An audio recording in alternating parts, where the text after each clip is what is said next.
अध्यक्ष महोदय, राज्यपालाच्या अभिभाषणामध्ये महाराष्ट्राच्या तमाम घटकावरती 62 मुद्द्यांनी त्या ठिकाणी प्रकाश टाकण्याचं काम माननीय राज्यपालाच्या अभिभाषणामध्ये त्या ठिकाणी नमूद झालं।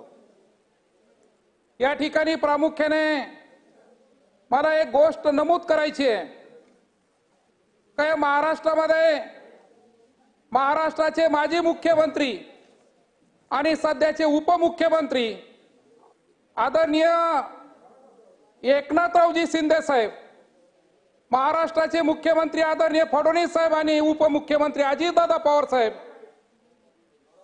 यांच्या या युतीच्या सरकारने संपूर्ण घटकावरती प्रकाश टाकण्याचं काम केलं। त्यापैकी मी एक 4-5 घटकाच्या बद्दल या ठिकाणी माझं मनोगत आणि राज्यपालाच्या अभिभाषणावरती समर्थन या ठिकाणी करणार आहे। अध्यक्ष महोदय, या ठिकाणी सर्वात महत्त्वाची गोष्ट नानाजी देशमुख कृषी संजीवनी म्हणजे पोखरा टप्पा क्रमांक 2 ची सुरुवात या ठिकाणी करण्याचं धोरण या सरकारने त्या ठिकाणी घेतलं। मी संपूर्ण शेतकऱ्यांच्या वतीने या ठिकाणी सरकारचं अभिनंदन करणार आहे।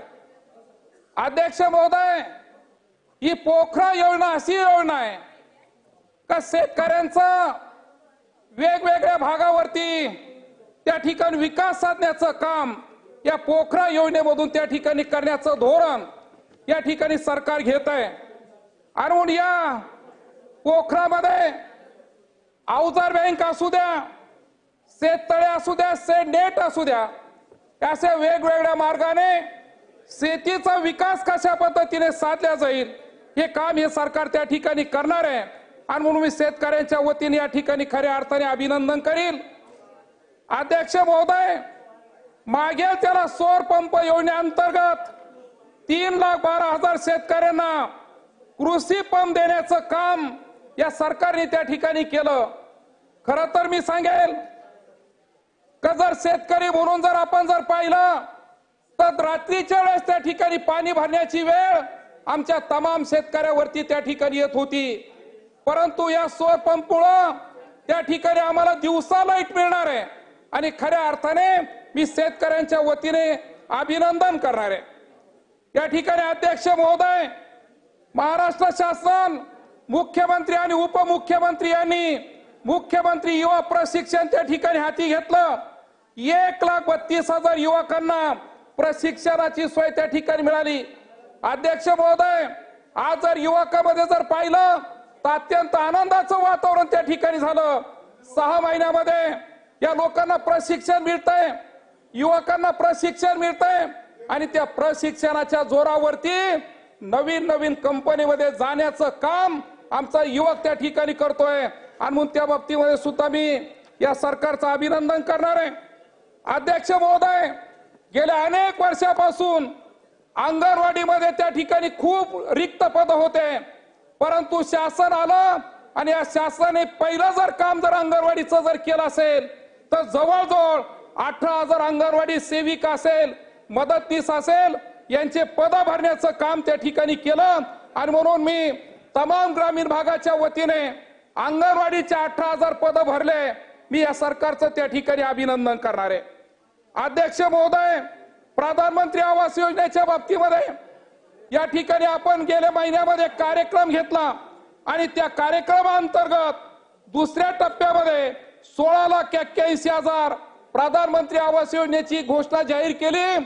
आणि ज्या दिवशी या भारत देशाचे गृहमंत्री आदरणीय अमित शहा साहेबांच्या शुभ हस्ते त्या ठिकाणी प्रत्येक घरकुलाला 15,000 रुपये ऑनलाईन पद्धतीने RTGS केलं। आणि म्हणून त्या बाबतीमध्ये सुद्धा मी या ठिकाणी अभिनंदन करणार आहे। अध्यक्ष महोदय, बोलण्यासारखं खूप आहे, परंतु माझी दुसरी टर्म आहे म्हणून मी आपल्याला विनंती करणार आहे अध्यक्ष महोदय का जुने लोक, जुने सन्माननीय सदस्य अर्धा तास त्या ठिकाणी वेळ घेतात, आमच्या नवीन लोकांना त्या ठिकाणी संधी मिळत नाही। आणि मग जेव्हा जेव्हा गॅलरीमध्ये मी पाहतो तेव्हा नवीन सदस्य, नवीन आमदार नेहमी करता एकच विचार प्रामुख्याने त्या ठिकाणी करता अध्यक्ष महोदय का मी 3-3.5 लाख पब्लिक मधून निवडून आलो. मला जनतेने निवडून दिलं आणि म्हणून 5 मिनिटं होईना मला या विधान भवनामध्ये त्या ठिकाणी बोलण्याची संधी मिळाली पाहिजे. आणि म्हणून मी बोलण्यासारखे 62 मुद्द्यावरती खूप पूर्णपणे अभ्यास करून ठेवला. परंतु खऱ्या अर्थाने मी या ठिकाणी आपल्याला अध्यक्ष महोदय एक शिवसेनेचा मुख्य प्रतज्ञ या नात्याने आपल्याला विनंती करणारे अध्यक्ष महोदय, अर्धा एक तास सदस्य बोलतात आणि आमच्या नवीन सदस्याला बोलण्याची संधी मिळत नाही.